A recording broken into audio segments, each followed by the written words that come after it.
Bom, muito boa noite. Queria dar as boas-vindas ao meu colega e amigo Giuseppe Conte.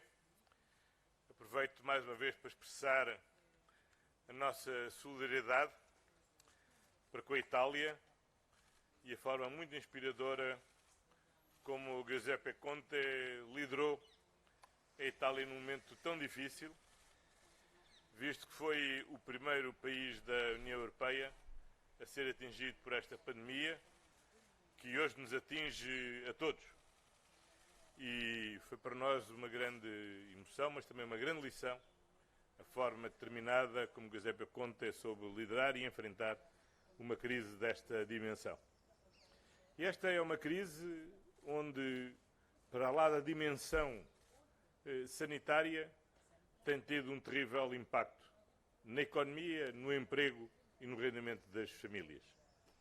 Como ainda hoje a Comissão Europeia veio dizer nas suas previsões de verão, a economia da zona euro e do conjunto da União Europeia vai sofrer um fortíssimo impacto com esta crise do Covid.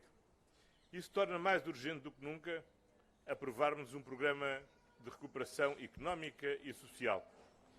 E é por isso fundamental que no Conselho Europeu da próxima semana possamos chegar a um acordo em torno da proposta que a Comissão Europeia apresenta, que é uma proposta inteligente, uma proposta justa e uma proposta equilibrada, que procura ir ao encontro daquilo que é a necessidade de termos uma resposta comum e robusta, de ultrapassar o impasse em que estávamos na discussão do próximo quadro financeiro plurianual, que é equilibrada nas pretensões de uns e de outros, dos diferentes Estados-membros, e que assegura que temos um programa que implica um forte compromisso nacional, sendo que não é nem um cheque em branco, nem uma nova troika, mas, pelo contrário, é algo que responsabiliza cada um de nós para selecionarmos os investimentos, as reformas, que podem contribuir para um aumento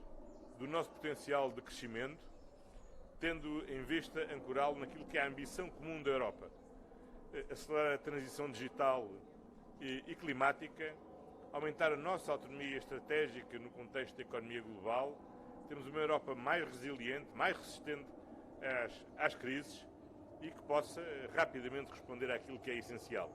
Proteger as nossas empresas, fomentar o crescimento económico, travar o desemprego e criar emprego e proteger o rendimento das famílias, permitindo-nos retomar uma trajetória de prosperidade partilhada entre todos nós. Queria agradecer muito esta visita do meu colega Giuseppe Conte. É muito importante que os diferentes Estados-membros articulem entre si posições, procurem ir alisando o caminho para que na próxima semana possamos ter um acordo tão rápido quanto possível em torno da proposta da Comissão Europeia. Benvenuto, Giuseppe.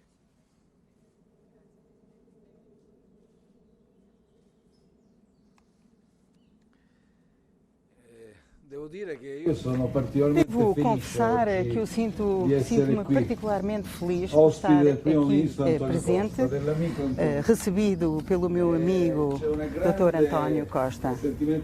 Há um sentimento de amizade e de estima, por outro lado, entre nós, que é recíproco, porque já lá vai há algum tempo que nos conhecemos, que nos encontramos e, aliás, participamos em várias reuniões internacionais, no Conselho Europeu, por exemplo, e devo dizer que sempre tentamos cultivar este diálogo intenso, um diálogo muito direto, muito franco, e devo dizer que também partilhamos posições comuns e isso para mim é extremamente importante. Por outro lado, é para mim um prazer estar aqui, vou fazer uma ronda pelas várias capitais europeias e finalmente cheguei a Lisboa para desfrutar da companhia do Sr. Primeiro-Ministro, Dr. António. Partilhamos assim uma série de visões, confirmamos a nossa sensibilidade que é comum a Portugal e a Itália, aos dois países. Temos os mesmos objetivos prioritários para a nossa casa comum, que é a Europa. Nós partilhamos naturalmente as várias situações e realidades nacionais respectivas, mas nunca perdemos de vista aquela que é a nossa casa comum, a Europa. E, portanto, neste momento, nós precisamos de um plano de recuperação, não só para os nossos países, mas para toda a Europa. Não vai haver países que vão vencer e países que vão perder. Nós vamos ter que ou vencer todos juntos ou perder todos juntos. Estamos assim no mesmo barco. Trata-se de uma crise sem precedentes. E, portanto, desde o início da emergência sanitária e da Covid-19, nós demos uma resposta sólida e coordenada a nível europeu.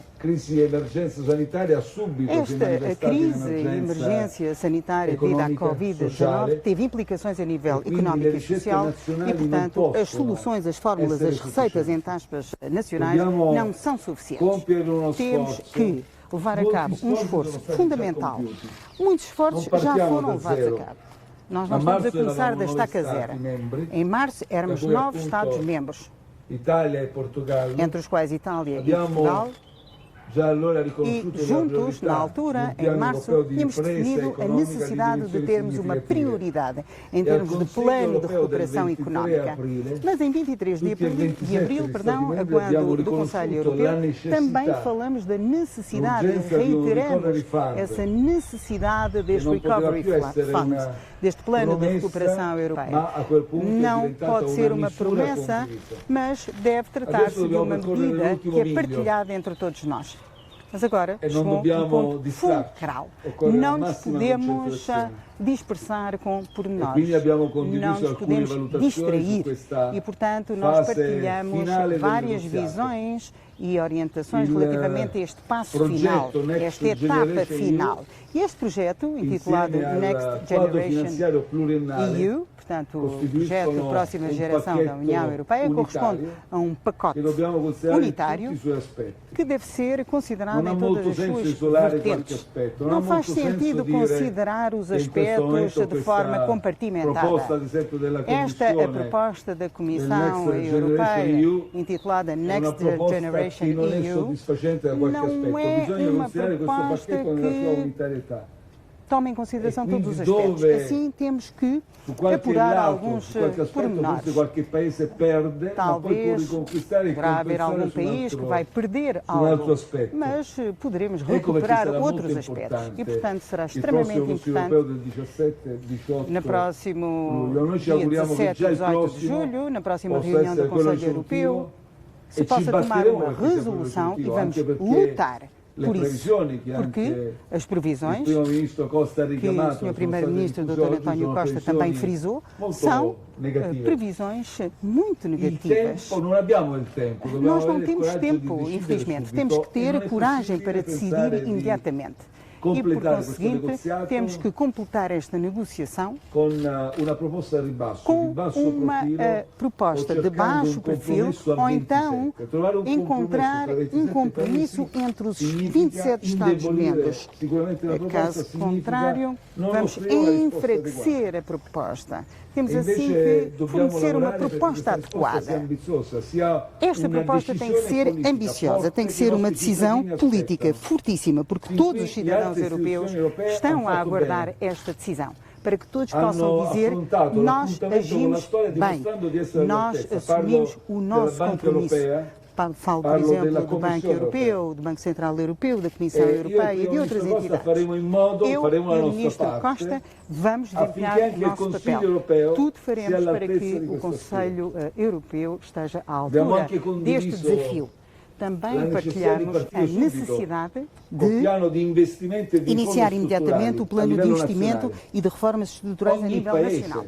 Cada país tem que preparar-se e tem que começar a trabalhar desde este momento no sentido de implementar um plano de recuperação económica que seja eficaz, concreto e adequado relativamente ao desafio que nós temos à nossa frente. Assim, a Itália já o levou a cabo e tenho prazer em saber também que Portugal também iniciou este projeto, começou a implementar este projeto de recuperação económica e, portanto, vamos partilhar progressivamente e a posteriori também com a sociedade civil este projeto de recuperação económica. É extremamente importante também envolvermos todas as partes interessadas, todas as componentes da sociedade civil, todas as vertentes da sociedade civil. Por outro lado, também falamos das relações bilaterais.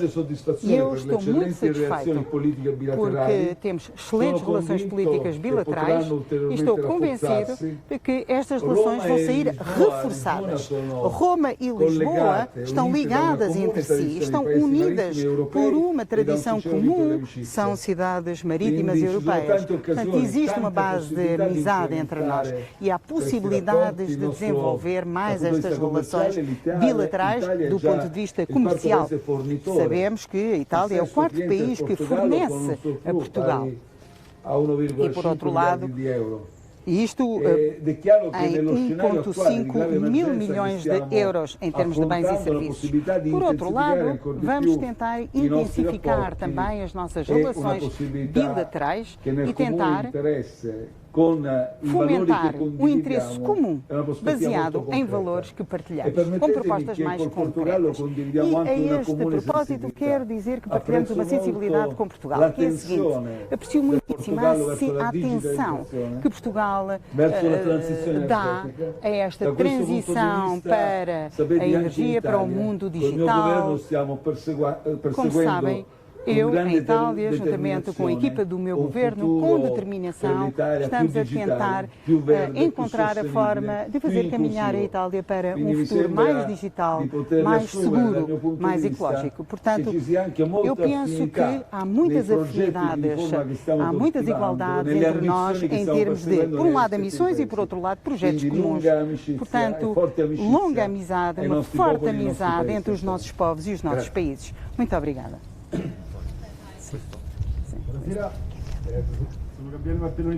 Boa tarde, eu venho de Rai News 24. Duas perguntas dirigidas ao Sr. Primeiro-Ministro, professor Giuseppe Conte.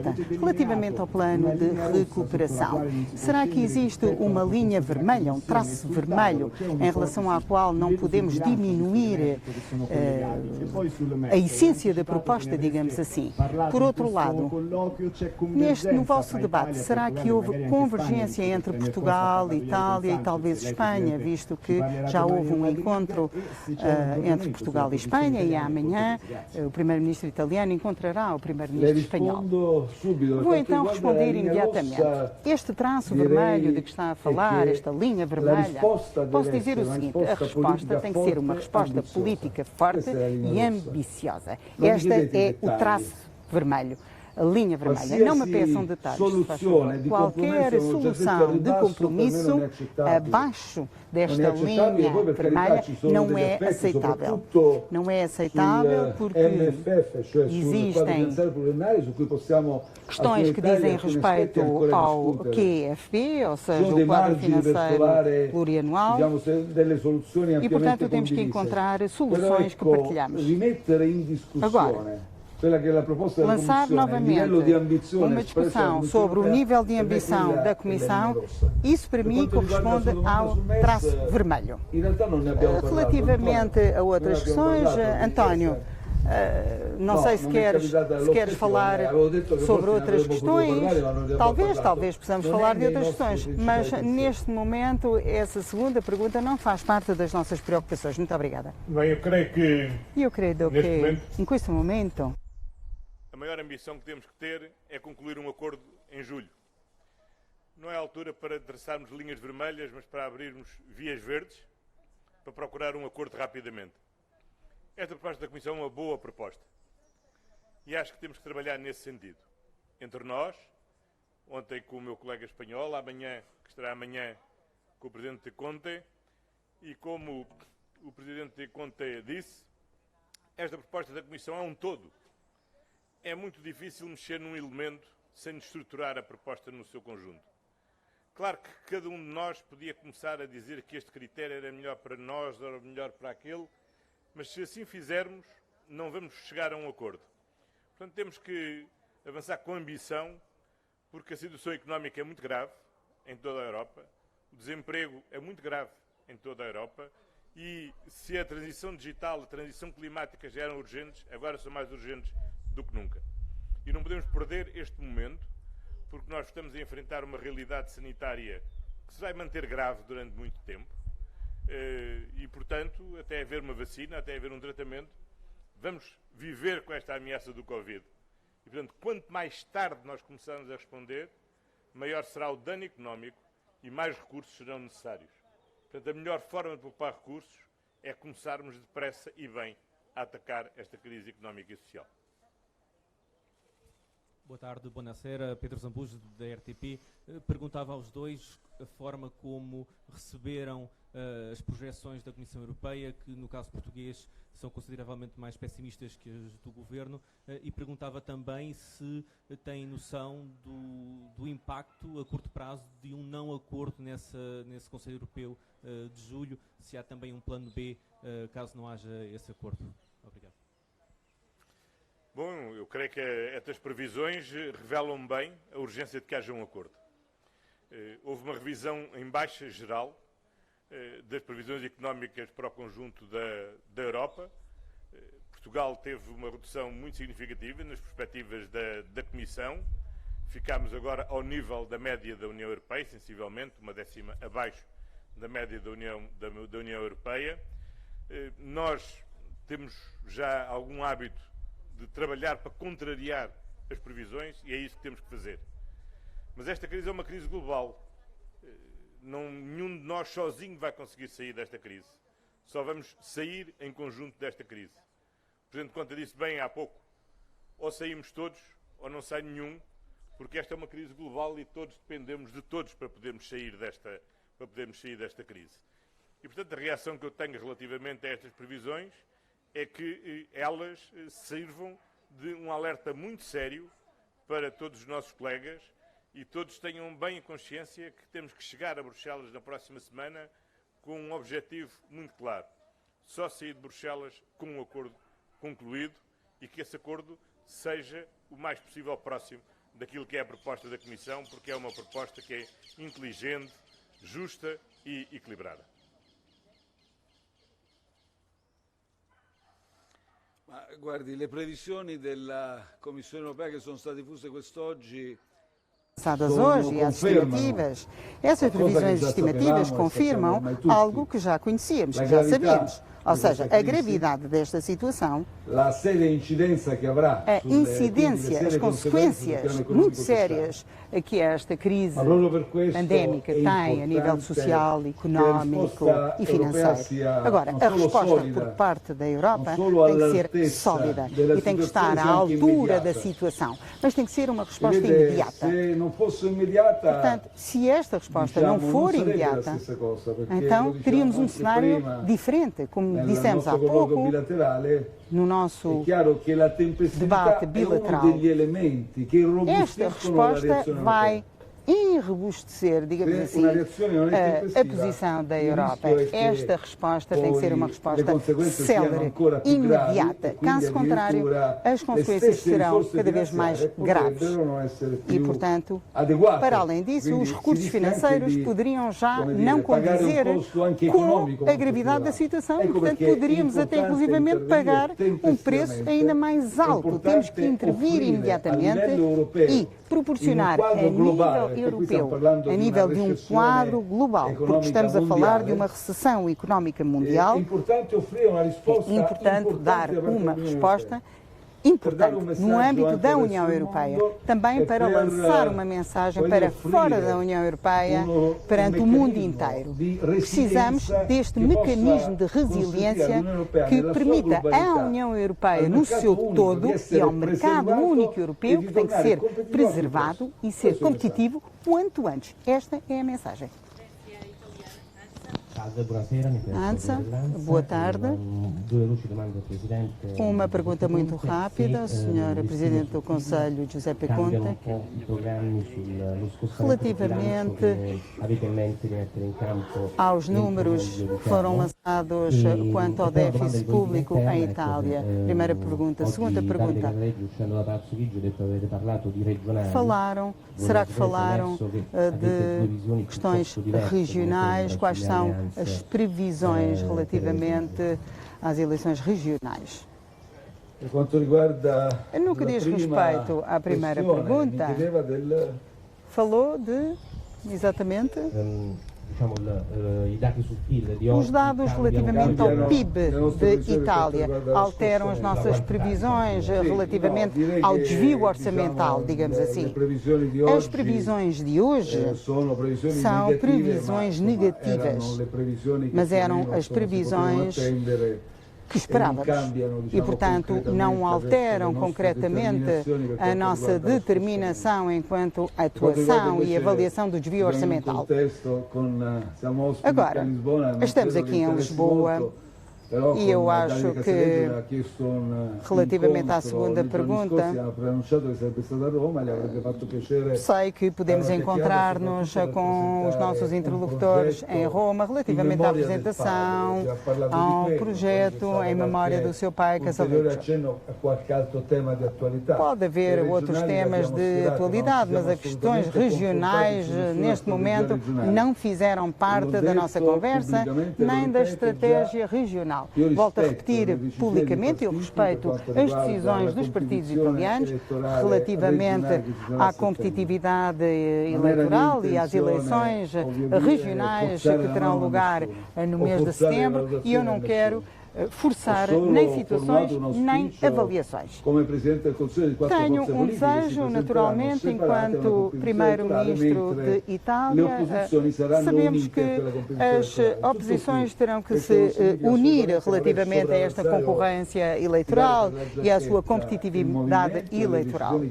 As decisões serão tomadas oportunamente relativamente a esse tema. Muito obrigada. L'ultima domanda, Nádia, TSF. Filipe Santa Bárbara, para a Rádio TSF e também em representação dos jornalistas portugueses. Para os dois, gostávamos de saber se, tendo em conta que é uma negociação e que os discursos dos últimos dias têm sido de que este é o único acordo possível, mas como uma negociação implica cedências, que cedências é que são dispostos a fazer e que argumentos vão utilizar em privado, por exemplo, no caso do Primeiro-Ministro português, na próxima semana em privado com o Primeiro-Ministro holandês.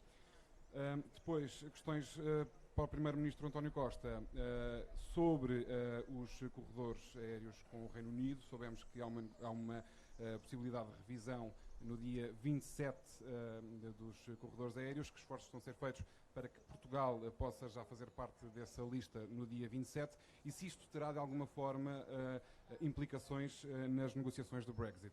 Ainda também para o Primeiro-Ministro, o que é que espera da audição de Mário Centeno amanhã no Parlamento? Desculpe? Obrigado. O que espera da audição de Mário Centeno amanhã no Parlamento? Bom, tenho a certeza que a audiência amanhã do professor Mário Centeno que confirmará aquilo que todos os portugueses foram sabendo sobre o professor Mário Centeno ao longo destes 5 anos. É um grande economista, um grande profissional, foi um excelente Ministro das Finanças e, portanto, tem todos os créditos para poder ser um excelente Governador do Banco de Portugal. Nós temos mantido sempre um contacto permanente com o Reino Unido. Ainda hoje o Sr. Ministro dos Negócios Estrangeiros teve uma longa conversa telefónica com o seu homólogo britânico. Estamos a trabalhar. É muito importante que se construam relações de confiança que permitam assegurar a fluidez das viagens em segurança para todos. Lá ver, nós vivemos numa União a 27 e para vivermos numa União a 27 temos obviamente todos que fazer um esforço para podermos nos aproximar nas posições uns dos outros. Todos nós temos uma agenda nos próximos dias de contactos intensos, não só entre aqueles que pensam sensivelmente o mesmo, mas também com aqueles que pensam de uma forma diferente. Eu, para além de visitar o primeiro-ministro Rutte, vou ter uma videoconferência com a minha colega dinamarquesa, irei falar com o meu colega polaco e o meu colega húngaro, tendo em vista trocar pontos de vista e aproximar posições, tendo em vista o Conselho. Agora, aquilo que me parece que é muito claro é que a proposta que a Comissão e que a sua Presidente Ursula von der Leyen apresentou é ele próprio um esforço muito grande de compromisso entre todos. Uns diziam, nós temos que ter um programa de resposta a esta crise. Outros diziam, nós temos que reforçar o quadro financeiro plurianual. E ela conseguiu apresentar uma proposta que é um bom equilíbrio em ter um programa de resposta à crise, mas também um programa de ultrapassar o impasse que tínhamos no quadro financeiro plurianual. Uns queriam só subvenções, outros queriam só empréstimos. Ela conseguiu encontrar uma proposta que é equilibrada entre as subvenções e os empréstimos. Uns queriam um programa sem nenhuma condicionalidade e ela apresentou um programa que tem condicionalidades inteligentes. O dinheiro pode servir para fazer investimentos ou reformas que aumentem o potencial de crescimento, que têm que respeitar os grandes objetivos da transição climática, da transição digital, de reforçar a autonomia estratégica da União Europeia. Não podem deixar de respeitar aquilo que são as recomendações específicas de cada país no exercício do semestre europeu.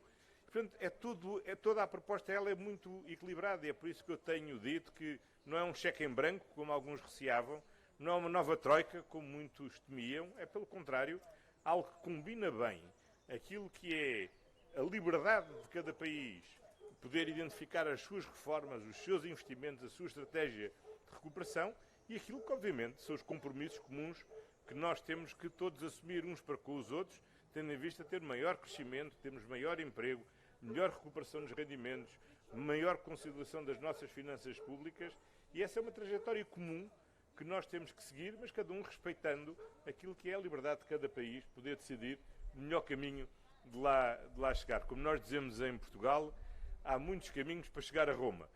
E é assim, o destino é Roma, mas cada um vai poder escolher o seu caminho para poder lá chegar. Grazie.